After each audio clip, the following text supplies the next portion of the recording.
الحمدللہ وکفا والصلاة والسلام علی عبادہ الذین اصطفیٰ خصوصاً علی سید الورا صاحب قاب قوسین او ادنیٰ شمس الضحیٰ بدر الدجیٰ نور الہدیٰ محمد المصطفیٰ الذی کان نبیا و آدم بین الطین والماء والصلاة والسلام علی آلہ وصحبہ اجمعین قال اللہ تبارک و تعالی فی القرآن المجید والبرہان الرشید قال یا ایہا الملأ ایکم یأتینی بعرشها قبل ان یأتونی مسلمین قال افریت من الجن انا آتیک به قبل ان تقوم من مقامک وانی علیہ لقوی امین قال الذی عنده علم من الکتاب انا آتیک به قبل ان یرتد الیک طرفک قال اللہ تبارک و تعالی فی القرآن المجید فی شان حبیبہ مخبرا و آمرا ان اللہ و ملائکتہ یصلون علی النبی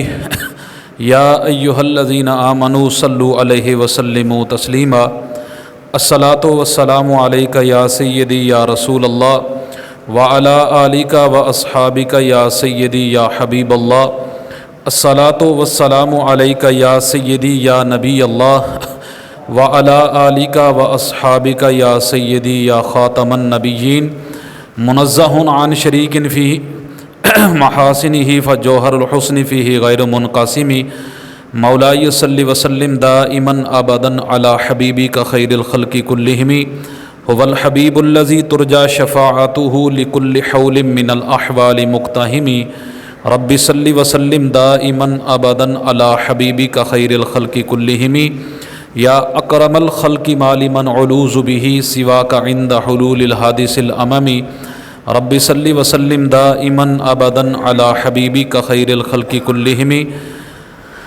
ثم الرضا عن ابی بکر وعن عمر وعن علی وعن عثمان ذی الکرم مولاي صلی وسلم دائما ابدا علی حبیبک خیر الخلق کلہم محمد تاج رسول اللہ قاطبۃ محمد صادق الاقوال والکلم محمد ذکرہ روح لانفسنا محمد شکرہ فرد علی الامم رب صلی وسلم دائما ابدا علی حبیبک خیر الخلق کلہم بلغ العلا بکمالہ کشف الدجی بجمالہ حسنت جمیع خصالہ صلوا علیہ وآلہ یا صاحب الجمال و یا سید البشر من وجہک المنیر لقد نور القمر لا یمکن ثناؤک ما کان حقہ بعد از خدا بزرگ توئی قصہ مختصر تو غنی از ہر دو عالم من فقیر روز محشر عذرہائے من پذیر گر تومی بین حسابم ناگزیر از نگاہ مصطفیٰ پنہا بگیر بندہ پروردگارم امت احمد نبی دوست دار چار یارم تابع اولاد علی مذہب حنفیہ دارم ملت حضرت خلیل خاک پائے غوث اعظم زیر سایہ ہر ولی لی خمسۃ اطفی بہا حر الوباء الحاطمہ المصطفیٰ والمرتضیٰ وبناہما والفاطمہ خدایا بحق بنی فاطمہ کہ برقول ایماں کنی خاتمہ اگر دعوتم رد کنی ور قبول منو دست و دامان آل رسول اللہ تبارک و تعالی جل جلالہ و عم نوالہ و تم برہانہ و اعظم شانہ و جل اسمہ کی حمد و ثنا درود لامحدود نبی پاک صاحب لولاک حضور سید سروراں غم گسار زماں قائد المرسلین خاتم النبیین جناب احمد مجتبیٰ محمد مصطفیٰ صلی اللہ علیہ وعلی آلہ وبارک وسلم کے دربار گہربار میں ہدیہ درود السلام کے بعد دعائے خالق کائنات اللہ جل وعلا ہماری آج کی حاضری کو اپنی پاک بارگاہ میں قبول اور منظور فرمائے۔ ایک فتنہ صدیوں سے ہمارے ہاں چلا آ رہا ہے جو اولیاء کرام کی کرامات کا منکر ہے، اور اس کی وجوہات بھی ہمارے فقہاء نے محدثین نے جو ہے وہ کتب کے اندر بیان فرمائی ہے، اور یقیناً یہ ایک ایسا فتنہ ہے کہ جس نے ہماری نوجوان نسل کو اپنی لپیٹ میں لے رکھا ہے، اور کرامات کے انکار کے سبب پھر اولیاء کرام رحمہم اللہ علیہم اجمعین، ان کی پھر شان کا منکر ہونا، پھر ان کے کمالات کا منکر ہونا، ان کی دین کی جو محنتیں ہیں ان کا منکر ہونا، طرح طرح کی باتیں کرنا، پھر گستاخیاں کرنا، اور پھر جو ہے وہ دین کا جو ایک تشخص ہے اس کو مسخ کرنا، یہ ایک وتیرہ ہمارے ہاں ایک طبقے کی طرف سے بنایا جا چکا ہے اور بن چکا ہے۔ نہ اس سے ہماری نوجوان نسل محفوظ ہے، نہ سوشل میڈیا محفوظ ہے، نہ گھروں کے اندر معاملات محفوظ ہیں، نہ علماء کی عزتیں محفوظ ہیں، نہ مساجد کا تقدس جو ہے وہ محفوظ ہے، نہ جو ہے وہ دوسرا تیسرا کوئی معاملہ محفوظ ہے۔ اب اسی معاملے کے اندر کسی بھی جگہ دیکھتے ہیں تو وہ معاذ اللہ ایسے جری ہو گئے ہیں اپنے ان معاملات میں کہ وہ بجائے کہ بیٹھ کر کسی مسئلے کو علماء کے ساتھ حل کر لیں، وہ مسئلے کو حل نہیں کرتے بلکہ مسئلے کو مزید ہوا دیتے ہیں۔ جھگڑا کرنا، بحث کرنا اور بدتمیزی کرنا، یہ ایک اس طبقے کا وتیرہ بن گیا ہے۔ اب ہمارے ہاں کیونکہ ہر چیز الحمدللہ بے احسان ہی قرآن و سنت میں واضح موجود ہے، تو بجائے کہ اس قرآن و سنت کے مطابق اس عمل کو سمجھا جائے، پرکھا جائے، دیکھا جائے کہ قرآن ہمیں کیا کہتا ہے، حدیث ہمیں کیا کہتی ہے، اولیاء اللہ رحمہم اللہ علیہم اجمعین کی جو تعلیمات ہیں وہ قرآن و سنت کے عین مطابق ہیں، ان کی کون سی دلیل، ان کا کون سا عمل وہ قرآن کی آیت کے مطابق ہے، احادیث رسول، سنت رسول کے مطابق ہے، اس کے مطابق نہیں سمجھا جائے گا، بلکہ اپنی عقل کے ترازو میں، عقل کے پیرائے میں باتوں کو تول کر کے دین کو بگاڑ کے لوگوں کے سامنے جب پیش کیا جائے گا تو ظاہر سی بات ہے کہ پھر اس سے اصلاح نہیں ہوگی، بلکہ دین کے اندر ایک نیا فتنہ کھڑا ہوگا، ایک نیا فتنہ برپا ہو جائے گا، ایک نیا فرقہ بن جائے گا، جس سے جو ہے وہ پوری قوم پریشان بھی ہو جائے گی اور نوجوان نسل اس کی طرف لگ کے پھر وہ گمراہی کے راستے بھی چل پڑے گی۔ اب جو کرامت ہے یہ ولی کی طرف سے بغیر دعوی نبوت کیے خلاف عادت کام کے ظاہر ہونے کو کہتے ہیں، اور کرامات اولیاء جو ہے یہ حق ہیں جس پر جو ہے وہ قرآن و سنت اور اسلاف کی کتب سے کثیر جو ہے وہ دلائل موجود ہیں، اور کرامات کا اظہار کرنا یا کرامات کو ماننا، کرامات کا اقرار کرنا، یہ ضروریات مذہب اہل سنت سے ہے، اور جو کرامات کا انکار کرے اور مانے ہی نہ تو فقہا نے، علماء نے لکھا ہے کہ ایسا بندہ گمراہ اور بد مذہب ہے، ایسا بندہ گمراہ اور بد مذہب ہے کہ جو اولیاء اللہ کی کرامات کا کیا کرتا ہے، انکار کرتا ہے۔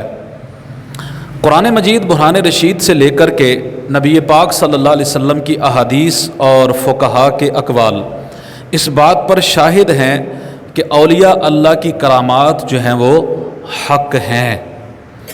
قرآن مجید برہان رشید میں 19ویں سپارے میں سورہ نمل کے اندر جو ہے وہ آیت موجود ہے، سورہ نمل کی آیت نمبر 39، ارشاد فرمایا سلیمان علیہ السلام نے، قال یا ایھا الملأ ایکم یأتینی بعرشھا قبل ان یأتونی مسلمین۔ یہ آیت نمبر 38۔ سلیمان علیہ السلام نے فرمایا، اے درباریو تم میں کون ہے کہ وہ اس کا تخت میرے پاس لے آئے قبل اس سے کہ وہ میرے حضور مطیع ہو کر حاضر ہوں۔ یہ جو ملک سبا کی جو ملکہ تھی، ملکہ بلقیس، اس کے تخت کی بات کی جا رہی ہے حضرت سلیمان علیہ السلام کی طرف سے۔ تو اب یہاں پر جو ہے قال افریت من الجن انا آتیک بہ قبل ان تقوم من مقامک، اس وقت ایک جن بولا، خبیث جن بولا اعلیٰ حضرت امام اہل سنت کا یہ ترجمہ کنز الایمان ہے۔ فرمایا کہ ایک بڑا خبیث جن بولا کہ وہ تخت حضور میں حاضر کروں گا قبل ان تقوم من مقامک، قبل اس سے کہ حضور اجلاس برخاست کریں، یعنی آپ کا جو اجلاس ہے، آپ جس مجلس میں بیٹھے ہیں، یہ اجلاس برخاست ہونے سے پہلے پہلے جو ہے وہ میں تخت آپ کی خدمت میں جو ہے وہ کیا کر دوں گا، حاضر کر دوں گا۔ وَإِنِّي عَلَيْهِ لَقَوِيٌّ أَمِينٌ، اور میں بے شک اس پر قوت والا اور امانت دار ہوں۔ یہ جن کہہ رہا ہے، ٹھیک ہے، یعنی یہ جن کی طاقت دیکھے کتنی ہے کہ وہ کہتا ہے کہ آپ کی جو ہے وہ مجلس برخاست نہیں ہوگی، اس سے پہلے جو ہے وہ میں تخت جو ہے وہ آپ کی خدمت میں لے آؤں گا۔ اب ملکہ بلقیس کا جو تخت تھا وہ بہت بڑا تھا، ہیرے جواہرات کے ساتھ جو ہے وہ جڑا ہوا تھا، اور بہت زیادہ اس کے اوپر لوگ بھی موجود تھے، ٹھیک ہے۔ وہاں پر حضرت سلیمان علیہ السلام کی مجلس میں جب وہاں اس نے یہ بات کی، جن نے یہ بات کی، تو وہ جو ملکہ بلقیس کا تخت تھا وہ کئی 100 میلوں دور تھا، اور وہاں سے لانا تھا، اور اٹھا کر لانے والا جن ہے، اور کہتا ہے کہ آپ کی مجلس برخاست نہیں ہوگی، میں یہ تخت لے آؤں گا۔ قال الذی عندہ علم من الکتاب، تو اس نے عرض کی جس کے پاس کتاب کا علم تھا، انا آتی کا بھی قبل ان یرتد الیک طرفک، پھر وہ بندہ بولا کہ جس کے پاس کتاب کا کیا تھا، علم تھا، اور کہا کہ میں اسے حضور میں حاضر کر دوں گا ایک پلک جھپکنے سے بھی پہلے۔ جن کی تو بات ہو گئی مکمل، اب وہ شخص بولا کہ جس کے پاس جو ہے وہ قال الذی عندہ علم من الکتاب، جس کے پاس کتاب کا کیا تھا، علم تھا، وہ بندہ بولا انا آتی کا بھی قبل ان یرتد الیک طرفک، پلک جھپکنے سے بھی پہلے حضرت میں وہ تخت آپ کی خدمت میں لے آؤں گا۔ اب پلک جھپکنے میں کتنا کا وقت لگتا ہے؟ کو لگتا ہے کوئی وقت نہیں لگتا، لیکن یہ تھے حضرت آصف بن برخیہ، حضرت سلیمان علیہ السلام کے دور کے ولی اللہ، حضرت سلیمان علیہ السلام کے دور کے ولی کی طاقت کا یہ عالم ہے کہ وہ پلک جھپکنے سے پہلے ملکہ بلقیس کا ہزاروں میل سینکڑوں میل دور تخت، اتنا بڑا تخت ہے کہ کئی ہاتھ لمبا ہے، کئی ہاتھ چوڑا ہے، ہیرے جواہرات سے جڑا ہے، کہ وہ ایک پلک میں لا کر سلیمان علیہ السلام کے تخت حاضر کر سکتے ہیں، قدموں میں لا سکتے ہیں۔ حضرت سلیمان علیہ السلام کے دور کے ولی کی طاقت کا یہ عالم ہے، تو مصطفیٰ کے دور کے مصطفیٰ کے غلام مصطفیٰ کے ولی کی طاقت کا عالم کیا ہوگا۔ اور یہ بھی یاد رکھیے کہ اس دور کے ولی یعنی حضور علیہ السلام کے جو زمانہ اقدس کے حضور کے جو امتی ولی ہے، اس کا مقام اور مرتبہ بھی سلیمان علیہ السلام کے ولی سے کئی ہزار گنا، کئی یوں سمجھ لیں کہ بڑا ہے، اس کا مقام اور مرتبہ بھی بڑا ہے، سلیمان علیہ السلام سے نہیں، سلیمان علیہ السلام کے ولی سے۔ تو جس کا مقام اور مرتبہ بڑا ہو تو ظاہر سی بات ہے کہ اس کی طاقت بھی بڑی ہے، اس کی شان بھی کیا ہے، بڑی ہے۔ اب یہاں پر ارشاد فرمایا کہ آپ کے پلک جھپکنے سے پہلے میں وہ کیا کر لاؤں گا، تخت لے آؤں گا۔ تو اگر سلیمان علیہ السلام کے دور کے ولی کی طاقت کا یہ عالم ہے تو مصطفیٰ کے امتی ولی کی طاقت کا عالم کیا ہوگا۔ اب دوسرے مقام پر یہاں پر اس آیت کی تفسیر کے اندر جو ہے وہ تفسیر خزائن نور العرفان کے اندر مفتی احمد یار خان نعیمی رحمۃ اللہ تعالی علیہ تفسیر نور العرفان صفحہ نمبر 816 پر یہ ارشاد فرماتے ہیں، اس سے معلوم ہوا کہ ولایت جو ہے وہ برحق ہے اور اولیاء کرام کی کرامات بھی کیا ہیں، برحق ہیں۔ اگلے مقام پر سورہ آل عمران کی آیت نمبر 37 میں تیسرا سپارہ ہے، سورہ آل عمران کی آیت نمبر 37 ہے، ہنالک دعا زکریا ربہ قال رب ہب لی من لدنک ذریۃ طیبۃ انک سمیع الدعاء۔ یہاں پر جو ہے وہ کیا ارشاد فرما رہے ہیں کہ بے شک پکارا زکریا نے اپنے رب کو، بولا اے میرے رب مجھے اپنے پاس سے دے ستھری اولاد، بے شک تو ہی ہے دعا سننے والا۔ اب یہ آیت نمبر 38 ہے، یہ آیت میں نے پہلے پڑھی ہے، اس لیے پچھلی آیت کو سمجھانے کے لیے۔ یہ حضرت زکریا علیہ السلام اولاد کی دعا کر رہے ہیں اللہ کی بارگاہ میں۔ اچھا، کس وجہ سے حضرت زکریا علیہ السلام نے، کیونکہ حضرت زکریا کی بڑھاپے کی عمر میں اولاد نہیں تھی، لیکن وہ اللہ کی بارگاہ میں دعا کر رہے ہیں، کس امر کو دیکھ کر دعا کی ہے وہ یہاں پر امر قرآن بیان فرماتا ہے۔ فرمایا کلما دخل علیہ زکریا المحراب، اور جب حضرت زکریا علیہ السلام اس کے پاس اس کی نماز پڑھنے کی جگہ جاتے، وجد عندہا رزقا، اس کے پاس نیا رزق پاتے، اس کے پاس نیا رزق پاتے، کیونکہ حضرت مریم جو تھی حضرت عیسیٰ علیہ السلام کی والدہ، حضرت عیسیٰ علیہ السلام کی جو نانی تھی ان کا نام تھا حضرت حنا۔ انہوں نے منت مانی تھی کہ اگر بیٹا ہوا تو میں اس کو جو ہے وہ کیا کروں گی، بیت المقدس کی خدمت کے لیے مامور کر دوں گی، اور یہ قرآن کے اندر بھی موجود ہے۔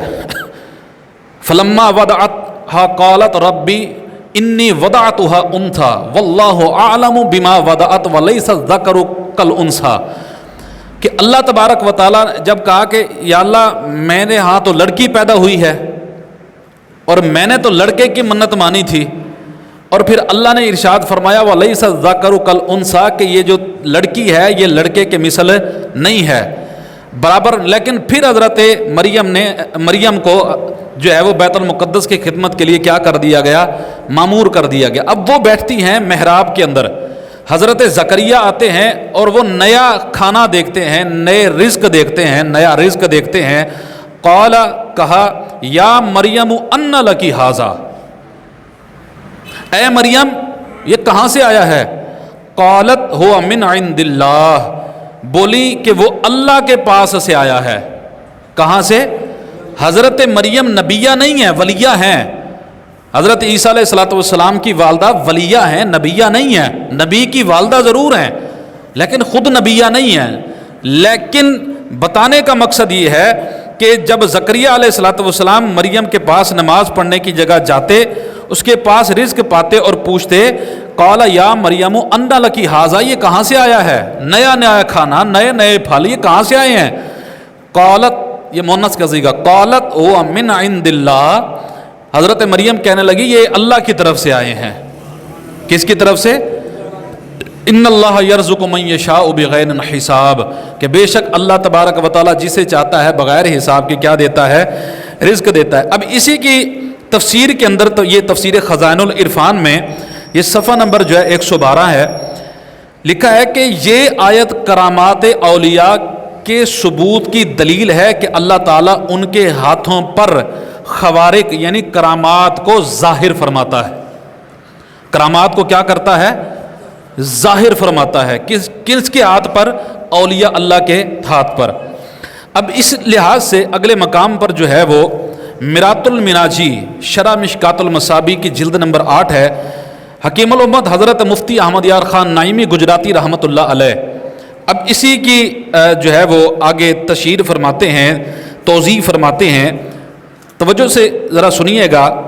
فرماتے کرامات جمع ہے کرامت کی، بمعنی تعظیم و احترام۔ اصطلاح شریعت میں کرامت وہ عجیب و غریب چیز ہے جو ولی کے ہاتھ پر ظاہر ہو۔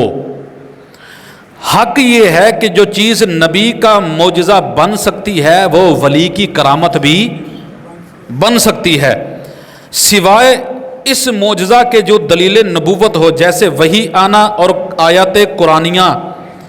معتزلہ انکار کرتے ہیں اور اہل سنت کے نزدیک کرامت حق ہے۔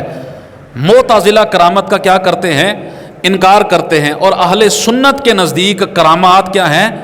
حق ہیں۔ آگے سنیں، یہ جلد نمبر 8 صفحہ نمبر 246 ہے، اور باب الکرامات جو ہے یہ میرات المناجی میں اس کے یہ پہلے باب کے اندر ہی یہ باب الکرامات میں یہ لکھا ہوا ہے، آگے فرماتے ہیں آصف بن برخیہ کا پلک جھپکنے سے پہلے تخت بلقیس کو یمن سے شام میں لے آنا، جو قرآن کے میں نے آیت آپ کے سامنے سورہ نمل پڑھی تھی، یہ اسی واقعے کو یہاں پر انہوں نے ذکر فرمایا۔ حضرت مریم کا بغیر خاوند حاملہ ہونا اور غیبی رزق کھانا، یہ جو سورہ آل عمران کی میں نے آپ کے سامنے آیت پڑھی، اور اصحاب کہف کا بے کھانا پانی 100 سال تک زندہ رہنا، یہ کرامات اولیاء ہیں، یہ کرامات اولیاء ہیں جو قرآن مجید سے ثابت ہیں۔ حضور غوث پاک کی کرامات شمار سے زیادہ ہیں، اور حضور انور کے معجزات بے شمار، سرکار بغداد کی کرامات بھی بے شمار، حضور کی نبوت سب کو عام، سرکار بغداد کی ولایت سب کو عام۔ فرماتے ہیں کہ میرا قدم تمام اولیاء کی گردن پر ہے۔ کون فرماتے ہیں؟ حضور سید غوث اعظم شیخ عبد القادر جیلانی۔ اور یہ بھی یاد رکھیں، کرامت میں اور معجزے میں فرق ہے۔ ہم یہاں پر کسی ولی کو کسی نبی کے برابر نہ بیان کرتے ہیں، نہ کریں گے، نہ کر سکتے ہیں۔ جو بندہ کسی ولی کے کسی معاملے کو کسی نبی کے برابر جانے یا کہے، برابر جانے یا کہے، ایک ہوتا ہے مثال دینا، مثال کے ذریعے مسئلہ سمجھانا، وہ مسئلہ اور ہے۔ مثال من کل الوجوہ ہوتی ہے مسئلہ سمجھانے کے لیے، لیکن کسی کے مرتبے کے برابر بتانا کہ جیسا نبی کا مرتبہ، جیسے نبی کا معجزہ ویسے یہ معاملات اس ولی کے اندر بھی ہیں، یہ قطعاً جائز نہیں ہے۔ ہاں، جو معجزہ ہوتا ہے نبی کا یا جو انبیاء کرام علیہ الصلوۃ والسلام سے جو معاملات ظاہر ہوتے ہیں، وہ اولیاء کرام رحمہم اللہ علیہم اجمعین کے اندر اگر وہ چیزیں ظاہر ہوں تو یوں سمجھ لیں کہ وہ سارا انبیاء کا فیض ہوتا ہے، وہ نبیوں کا کیا ہوتا ہے؟ فیض ہوتا ہے۔ اب آگے کہتے ہیں کہ آپ کی ولایت تا قیامت جاری ہے۔ اگلی بات، ولایت اور کرامات دین کی حقانیت اور اس کے منسوخ نہ ہونے کی دلیل ہے۔ اب بات سمجھ میں آئی ہے؟ یہ کرامات کا سلسلہ اللہ نے جاری اس لیے فرمایا ہے کہ قیامت تک دین ہمیشہ کیا رہے؟ زندہ رہے۔ اب اگلی بات جو کرتے ہیں وہ بڑی باکمال کرتے ہیں، وہ کہتے ہیں اب عیسائیوں یہودیوں میں کوئی ولی نہیں، کیونکہ وہ نبوت منسوخ ہو چکی۔ آج سوائے اہل سنت کے کسی فرقے کے اندر اولیاء نہیں ہیں۔ کیا سی کمال کی بات ہے! آج سوائے اہل سنت کے کسی فرقے میں اولیاء نہیں ہیں۔ دیوبندی، وہابی، شیعہ، مرزائی، چکڑالوی کسی دین میں ولی نہیں ہے، کیونکہ یہ سب باطل فرقے ہیں جس شاخ کا تعلق جڑ سے قائم ہی نہ رہے، جس شاخ کا تعلق جڑ سے قائم ہی نہ رہے، وہاں جڑ سے فیض آنا بند ہو جائے، اس شاخ میں پھل پھول نہیں لگتے۔ اسلام کی جڑ ہری ہے کہ اس میں اب بھی اولیاء اللہ اور کرامات پائے جاتے ہیں، مگر ان فرقوں کا تعلق جڑ سے نہیں، دوسرے دینوں کی جڑیں خشک ہو چکی، لہٰذا ان میں ولایت نہیں، نہ ادھر نہ ادھر، ولایت اور کرامات سب اہل سنت کے اندر ہیں۔ اس لیے تو الحمدللہ سارے کے سارے اولیاء اہل سنت میں سے ہیں۔ یہاں بات سمجھ میں آ گئی ہے؟ اب یہ اس لحاظ سے یہ بات ہو گئی۔ ملا علی قاری رحمۃ اللہ علیہ نے بھی جو ہے یہ مرکات المفاتی شرح مشکات المصابی، سیم یہی خلاصہ جو میں نے آپ کے سامنے بیان کیا ہے، یہ مرکات المفاتی کی جلد نمبر 11 ہے اور اس کا صفحہ نمبر 88 ہے۔ باب الکرامات میں یہی جو مرکات المناجی کے اندر جو میں نے آپ کے سامنے پڑھ کے سنایا ہے، سارا خلاصہ یہ مرکات المفاتی کے اندر بھی یہی لکھا ہے۔ لہٰذا اختصار کے طور پر اس کو میں بیان نہیں کروں گا، کیونکہ اس کا خلاصہ میں آپ کے سامنے رکھ چکا ہوں، صرف حوالہ دینا مقصود تھا کہ یہی بات ملا علی قاری رحمۃ اللہ علیہ نے یہ مرکات المفاتی کی، یہ بھی مشکات شریف کی شرح ہے عربی میں، یہ جلد نمبر 11 کے صفحہ نمبر 88 پر جو ہے یہ موجود ہے۔ اب شرح المقاصد کے اندر جو ہے علامہ تفتازانی رحمۃ اللہ علیہ نے، ذرا توجہ سے بیٹھیے گا، ہمارا آج کا کیونکہ موضوع تھا کرامات کا انکار آخر کیوں ہوتا ہے، ذرا میں تمہید کے طور پر آپ کو لے کے آ رہا ہوں کہ قرآن کے اندر کرامات کا ذکر موجود ہے، یہ صرف ابھی میں نے تمہید کے طور پر آپ کے سامنے یہ دو قرآن کی آیات پیش کی ہیں۔ اچھا، اب یہاں پر ایک اور میں حوالہ آپ کے سامنے رکھنا چاہتا ہوں جو بڑا زبردست قسم کا حوالہ ہے، اور وہ ہے تفسیر ابن کثیر کا، امام ابن کثیر کی تفسیر ابن کثیر ہے۔ اب تفسیر ابن کثیر کی سورہ انبیاء کی آیت نمبر 107، آیت نمبر 100 یاد کر لیجئے گا، سورہ انبیاء آیت نمبر 107، اللہ رب العزت ارشاد فرماتا ہے وَلَقَدْ كَتَبْنَا فِي الزَّبُورِ مِن بَعْدِ الذِّكْرِ أَنَّ الْأَرْضَ يَرِثُهَا عِبَادِيَ الصَّالِحُونَ، اور بے شک ہم نے لکھ دیا ہے زبور میں پند و موعظت کے بیان، بعد کے بلا شبہ زمین کے وارث تو میرے نیک بندے ہوں گے۔ زمین کے وارث کون ہوں گے؟ میرے نیک بندے۔ اب اس کی جو ہے وہ تفسیر کے اندر یہاں پر یہ لکھتے ہیں اور فرماتے ہیں کہ اللہ تبارک و تعالیٰ نے جو زمین ہے یہ اپنے نیک بندوں کے لیے بطور وراثت جو ہے وہ کیا کر دی ہے؟ لکھ دی ہے۔ یہ بطور کیا ہے؟ وراثت جاری کر دی ہے۔ اب یہاں پر یہ آیت اور یہاں پر اس آیت سے مراد، پھر آگے کہتے ہیں بہت سے حضرات نے زمین سے مراد جنت کی زمین لی ہے۔ کس کی زمین؟ جنت کی زمین لی ہے۔ اور حضرت عبداللہ ابن عباس رضی اللہ تعالی عنہما فرماتے ہیں کہ تورات، زبور اور علم خدا میں زمین و آسمان کی تخلیق سے پہلے ہی یہ فیصلہ ہو چکا تھا کہ امت محمد صلی اللہ علیہ وسلم زمین کی وارث بنے گی اور وہ نیکوکار بن کر جنت میں جائیں گے۔ نیکوکار بن کر کہاں جائیں گے؟ جنت میں جائیں گے۔ اور پھر بہت سے حضرات نے زمین سے مراد جو ہے وہ کیا لی ہے؟ جنت لی ہے۔ تو یہاں پر اس آیت کریمہ سے واضح ہوتا ہے کہ اللہ تبارک و تعالیٰ نے اولیاء کرام اور صالحین کو جو ہے وہ زمین کا وارث بنایا ہے۔ زمین کا کیا بنایا ہے؟ وارث بنایا ہے۔ مالک کو اپنی زمین میں اپنی ملکیت میں تصرف اور اختیار جو ہے وہ حاصل ہوتا ہے۔ یہ حضرات زمین میں صاحب تصرف بھی ہیں اور با اختیار بھی ہیں۔ کون بلا؟ اولیاء اللہ۔ بات سمجھ آئی ہے کہ اللہ فرماتا ہے کہ ہم نے نیکوکاروں کو زمین میں کیا بنایا ہے؟ وارث بنایا ہے۔ تو بھئی جو بندہ وارث ہو، اب یہ کتاب مثال سمجھا رہا ہوں، یہ کتاب کس کی ہے؟ میری۔ میں جو چاہوں اس کتاب کے ساتھ کروں کیونکہ اس کتاب کا مالک کون ہے؟ میں۔ ٹھیک ہو گیا؟ جب زمین کے مالک اللہ نے اپنے ولیوں کو بنایا ہے، زمین کا مالک اللہ نے صالحین کو بنایا ہے، تو جو مالک ہے وہ جو چاہے زمین میں کرے، جہاں چاہے آ سکتا ہے، جہاں چاہے جا سکتا ہے، جو کچھ چاہے اگا سکتا ہے، جو کچھ چاہے کر سکتا ہے اللہ کے حکم سے۔ کس کے حکم سے؟ اللہ کے حکم سے۔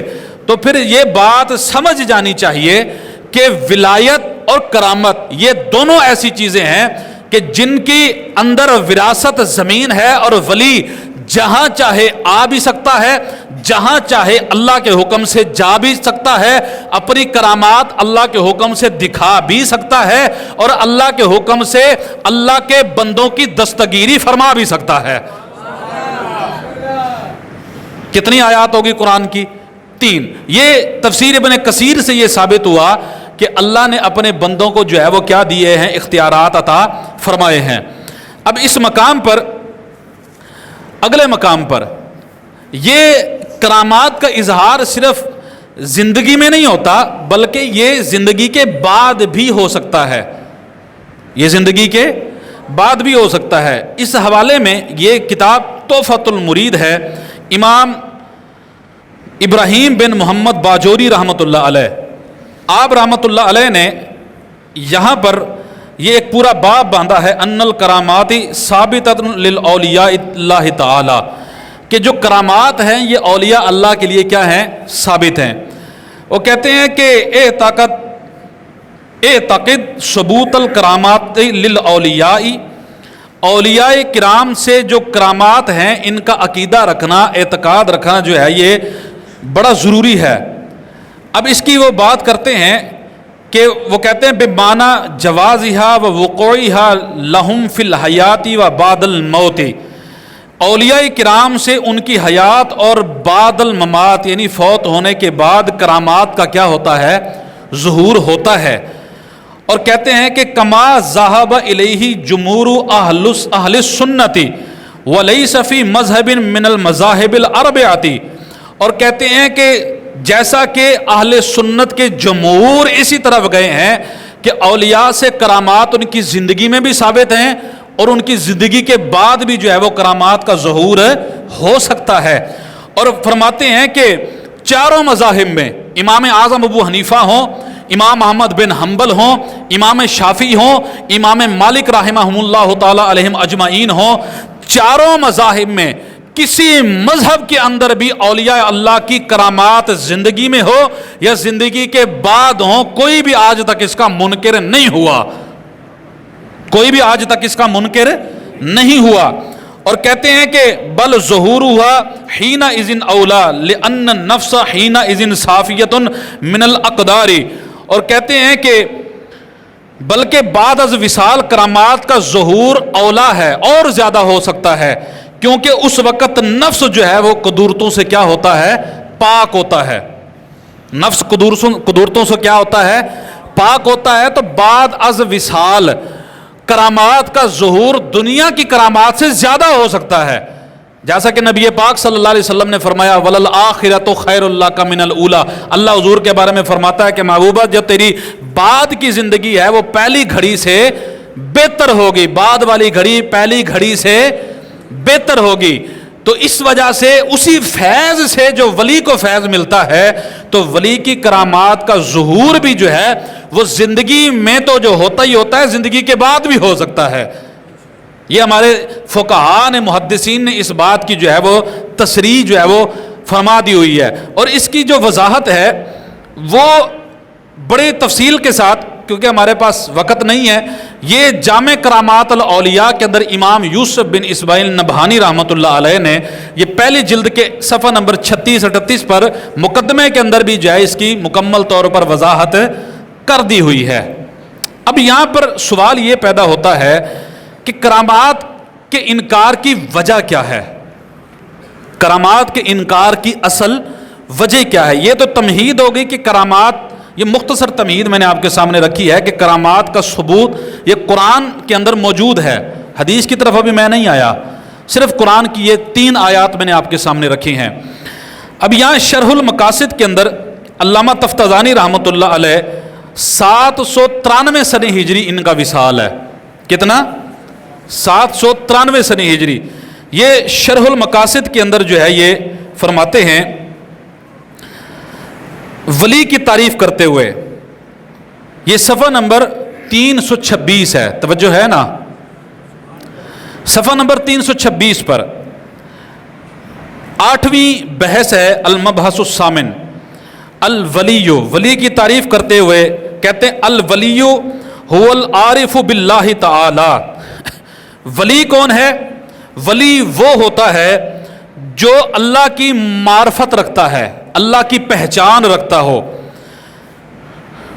اور پھر الصارف ہمتہ اما سواہ، اور ما سوائے اللہ سے اپنی ہمت اور توجہ کو پھیر دے.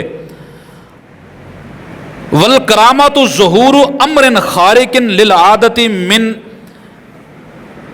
قبلہ، اور جو ہے ولی کی طرف سے بغیر دعوی نبوت کیے خلاف عادت کام کے ظاہر ہونے کو کرامت کہتے ہیں. بلا دعوت النبوت وہی جائزۃ ولو بقصد الولی، اور یہ جائز ہے اگرچہ ولی کے قصد سے ہو، اگرچہ ولی کے قصد سے ہو. اور پھر کہتے ہیں وہ من جنس المعجزات لشمول قدرت اللہ تعالی، اور قدرت الہیہ کے شامل ہونے کے سبب یہ معجزات کی جنس سے ہے. کیا بلا؟ کرامات. جیسے میرات المناجی کے اندر کہا تھا نا، حوالہ میں نے آپ کے سامنے رکھا کہ جو کرامات ہیں یہ جو بات نبی کے لیے معجزہ بن سکتی ہے وہ ولی کے لیے کرامت بھی بن سکتی ہے. اسی کی دلیل کے طور پر یہ فرماتے ہیں کہ جو کرامات ہیں یہ معجزات کی جنس سے ہیں. کس سے؟ معجزات کی جنس سے. اور کرامات کا ظہور واقع اور ثابت ہے.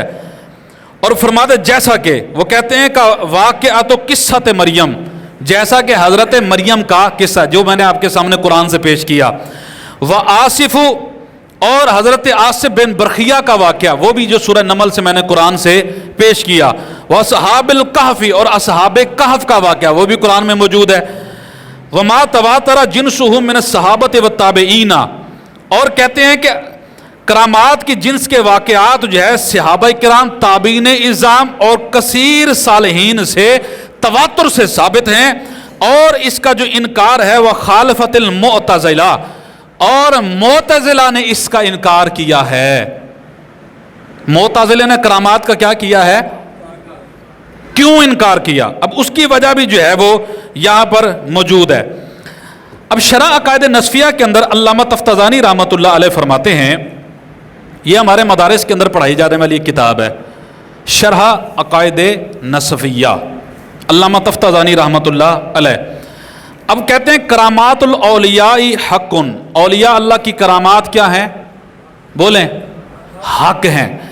اور کہتے ہیں کہ فتظہر الکرامۃ علی طریق نقد العادۃ لولی من قطع المسافۃ البعیدۃ فی المدۃ القلیلۃ کاتیانی صاحب سلیمان علیہ السلام وہو آصف بن برخیہ علی الاشہر بعرش بلقیس قبل ارتاد الطرف ما بعد المسافۃ. اب پوری یہاں پر انہوں نے بات لکھی ہے کہ اولیاء اللہ کی کرامات کیا ہیں؟ حق ہیں. پس ولی کی کرامت خلاف عادت سے ظاہر ہوتی ہے، خلاف عادت سے ظاہر ہوتی ہے کہ وہ مسافت بعیدہ کو مدت قلیلہ میں طے کر لے. کرامت یہ ہے کہ لمبی مدت کا اگر سفر ہو تو اللہ کا ولی جو ہے وہ اس کو چھوٹے سے وقت کے اندر طے کر لیتا ہے. اس کو کیا کہتے ہیں؟ کرامت کہتے ہیں. اور جیسے انہوں نے یہاں پر وہی مثال دی ہے جو میں قرآن سے بھی دی ہے اور جو میں نے یہ شرح المقاصد سے بھی آپ کے سامنے رکھی ہے، جیسا کہ انہوں نے مثال حضرت سلیمان علیہ السلام کی، حضرت آصف بن برخیہ کی، کہ انہوں نے جو ہے وہ میلوں دور کا سفر پر رکھا جو ہے وہ عرش سے، یہاں پر تخت مراد ہے، یہاں پر جو لکھا ہوا نا بعرش بلقیسا، یہاں پر عرش سے مراد وہ تخت ہے کہ میلوں دور جو ہے وہ رکھا ملکہ بلقیس کا تخت. وہ طویل مدت کا فاصلہ تھا کہ جس کو اللہ کے ایک ولی نے پلک جھپکنے سے پہلے حضرت سلیمان علیہ السلام کے قدموں میں لا کھڑا کر دیا. یہ ہے ولایت اور یہ ہے کرامت. اور کرامت وہ ہوتی ہے جو خلاف عادت ہو. اب اس کا انکار پھر کرنے والے کون ہیں؟ اور آگے یہاں پر شرح فقہ اکبر، یہ ملا علی قاری رحمۃ اللہ علیہ نے فقہ اکبر کی شرح ہے، یہ بھی ہمارے مدارس میں پڑھائی جاتی ہے. اس کے شرح کے اندر یہاں پر اس کی جو ہے وہ انہوں نے وضاحت کی ہے. اب یہاں پر وہ فرماتے ہیں کہ والکرامات للاولیاء حق، کہ اللہ کے ولیوں کی کرامات کیا ہیں؟ بولیں، حق ہیں. ای ثابت بالکتاب والسنہ، یہ صفحہ نمبر 99 پر ہے، 89 مکتبہ رحمانیہ کی چھپی ہے عربی. وہ کہتے ہیں، فرماتے ہیں کہ یہ کتاب اور سنت یعنی کہ قرآن و سنت سے اولیاء کی کرامات کیا ہیں؟ ثابت ہیں.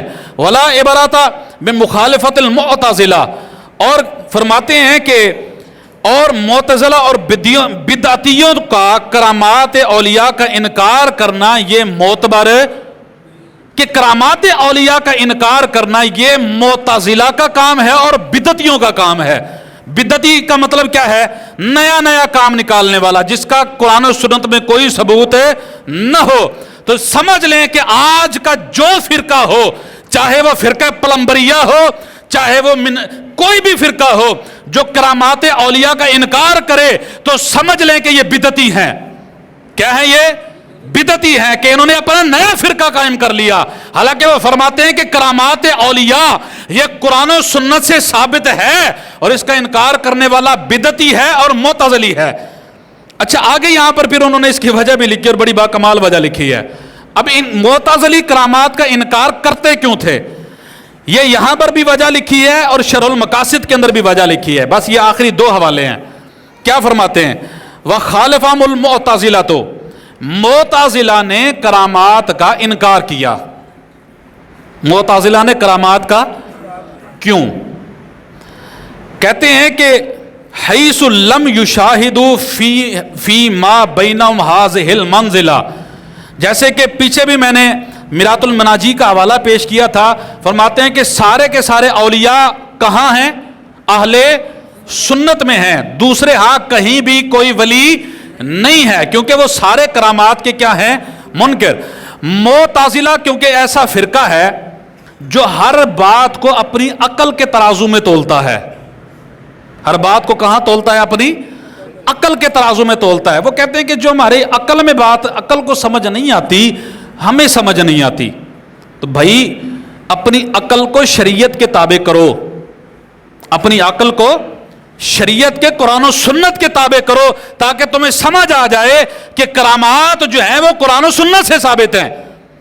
اور اگر کوئی بندہ یہ کہ نہیں جی میری عقل اس کو نہیں مانتی، پھر تیری عقل کا فطور ہے، تجھے اپنی عقل کا علاج کرانا چاہیے.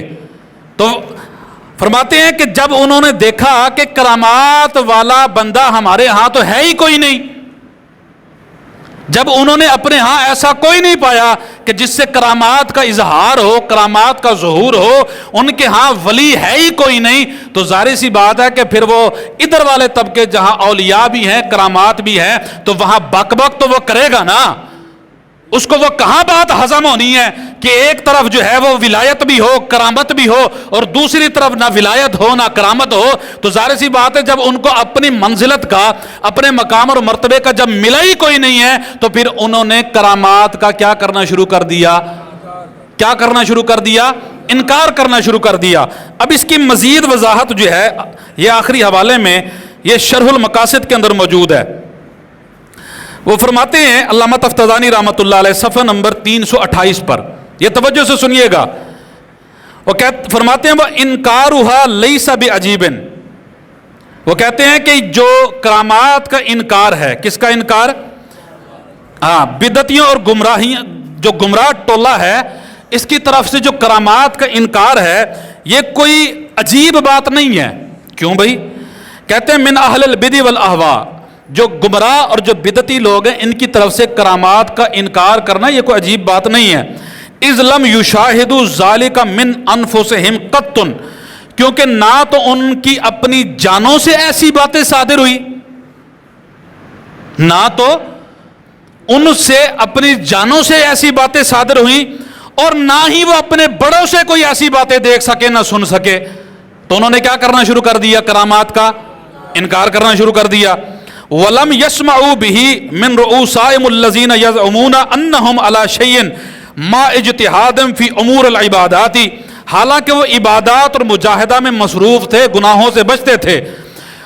جب نہ وہ خود صاحب کرامت تھے اور نہ ان کے کسی اور کو یہ کرامت والا معاملہ ملا، تو ان بدعتیوں اور گمراہ لوگوں نے اولیاء امت پر اعتراضات کرنا شروع کر دیے. اب وجہ سمجھ میں آئی ہے؟ جب ان کے اندر ایسا ہوا ہی کوئی نہیں تو انہوں نے اولیاء امت پر اعتراضات کرنا شروع کر دیے. یمزقون ادیمہم ویمدغون لحومہم لا یسمعونہم الا باسم الجہلۃ المتصوفۃ، اور فرماتے ہیں کہ ان کے گوشت نوچنا شروع کر دیے. کن کے؟ اولیاء امت کے. یعنی گوشت نوچنے سے مراد گالیاں دینا شروع کر دی، برا بھلا شروع کر دیا. بابے تو شاہی کوئی نہیں. اب سمجھ آئی ہے؟ بابے تے یہ بکواس شروع کر دی، بابے تو شاہی کوئی نہیں. میں کہا پتر تو تے کہنا تیرا ہے ہی کوئی نہیں. تمہارے اندر جب ہے ہی کوئی نہیں، تم نے تو بکواس کرنی ہے کہ کرامات کسی چیز کا نام نہیں ہے، اولیاء کسی چیز کا نام نہیں ہے. تم نے تو یہ کہنا ہی کہنا کیونکہ تمہارے اندر یہ چیز ہے ہی نہیں. تو جن کے اندر ہے پھر ان کو داتا صاحب کہا جاتا ہے، ان کو خواجہ معین الدین چشتی کہا جاتا ہے، ان کو حضور غوث الاعظم شیخ عبد القادر جیلانی کہا جاتا ہے، ان کو بابا فرید الدین گنج شکر کہا جاتا ہے، ان کو حضرت بہاؤالدین زکریا کہا جاتا ہے، ان کو حضرت بہاؤالدین نقش بند کہا جاتا ہے. جن کے ہاں ہیں ان کے مقام اور مرتبے کو جا کو دیکھو کہ اللہ نے ان کو کیا شان، کیا مقام اور کیا مرتبہ دیا ہے کہ صدیاں گزر گئی ہیں، آج بھی منبر و محراب پر ان کا ذکر ہو رہا ہے. اور جنہوں نے انکار کیا ہے لوگ ان پر تھوکنا بھی پسند نہیں کرتے. کیوں؟ کہ جو ولیوں کے گستاخ ہو ہمارا ان سے کوئی تعلق نہیں ہے. یہ آگے پھر کہتے ہیں کہ ان کی کھال کھینچنا چاہیے. ان کو جاہل صوفیوں کا نام دیا. یہ کتنا ہے جی؟ 793 سن ہجری ان کا وصال ہے.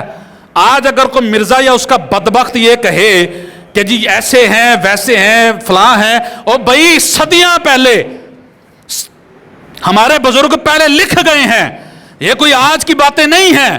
کبھی تم اپنے علماء سے پوچھو تمہیں بتائیں. یہ کوئی نیا فرقہ جو اس نے بنا لیا ہے، یہ معتزلہ چلا آ رہا ہے جو اللہ کے ولیوں کی کرامات کا کیا کرتا رہا ہے؟ انکار کرتا رہا. وہ فرماتے ہیں کہ انہوں نے کیا کرنا شروع کر دیا؟ انہوں نے کھال کھینچ، ان کو جاہل صوفیوں کا نام دیا، اور معاذ اللہ ان اولیاء کو بدعتیوں میں شمار کیا جن پر وہ گالیوں کے ساتھ زبانیں دراز کرتے ہیں. گالیاں دیتے ہیں کہ نہیں دیتے؟ یہ اولیاء کو دیتے ہیں نا. یہ جتنا پلمبری فرقہ ہے، یہ سارے مرزا اور اس کے جتنے جاہل فالوور ہیں، یہ سارے اولیاء کرام کو برا بھلا کہتے کہ نہیں کہتے؟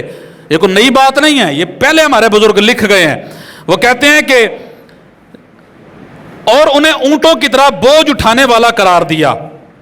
وَعَوْدُوا بِالْإِبِلِ، اونٹوں کی طرح بوجھ اٹھانے والا قرار دیا. وَلَمْ يَعْرِفُوا أَنَّ مَبْنَ هَذَا الْأَمْرِ عَلَى صَفَاءِ الْعَقِيدَةِ وَنَقَاءِ السَّرِيرَةِ وَاِكْتِفَاءِ الطَّرِيقَةِ وَاصْطِفَاءِ الْحَقِيقَةِ، اور کہنے فرماتے ہیں کہ اور یہ نہ جانا کہ ولایت کا مدار عقیدہ کی طہارت، باطن کی صفائی، طریقت کی پیروی اور حقیقت کے انتخاب پر مبنی ہونے کا نام ہے. ولایت اندر کی صفائی ہے، حقیقت کو جاننے کا نام ہے.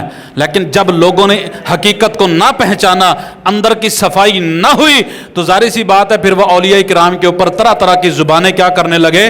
دراز کرنے لگے. تو جب انہوں نے اپنے مرتبے کا نہ پایا تو انہوں نے کرامات کا کیا کرنا شروع کر دیا؟ انکار کرنا شروع کر دیا. عقل کے ترازو میں جب ان کے نہ آئی، کرامات کا انکار کرنا شروع کر دیا. تو میں نے کہا بھائی جس کی عقل میں ولی نہ آئے وہ اپنی عقل کا علاج کرائے، وہ اپنے ایمان کی فکر کرے، وہ اولیاء کے اوپر زبان درازی نہ کرے. اعلیٰ حضرت امام اہل سنت آخر میں فرماتے ہیں کہ جو ولایت اولیاء اللہ کی کرامات کا انکار کرے، یہ ہیں بریلی کے تاجدار. یہ جلد نمبر ہے 14، صفحہ نمبر ہے 324. اعلیٰ حضرت فرماتے ہیں کرامات اولیاء کا انکار گمراہی ہے. کرامات اولیاء کا انکار کیا ہے؟ کیا ہے؟ گمراہی ہے. اب وجہ سمجھ میں آئی کہ لوگ کرامات کا کیوں انکار کرتے ہیں. اس کی وجہ کیا ہے وہ آپ کے سامنے میں نے رکھی ہے. تو الحمدللہ ہم ہیں اہل سنت، ہم اللہ کے کسی ولی کی شان میں گستاخی نہیں کرتے. ہم اللہ کے کسی بھی پاکیزہ ہستی کی شان میں گستاخی نہ کرتے ہیں، الحمدللہ نہ کرنے دیتے ہیں. تو اس لیے اپنے مسلک کا قائم رہو، اپنے علماء کے ساتھ اپنا تعلق مضبوط رکھو، تو انشاءاللہ تعالی تمہیں جو ہے وہ یہاں داتا کی نگری سے لے کر انشاءاللہ تعالی مدینہ کی چوکٹ تک پہنچا کے آئیں گے.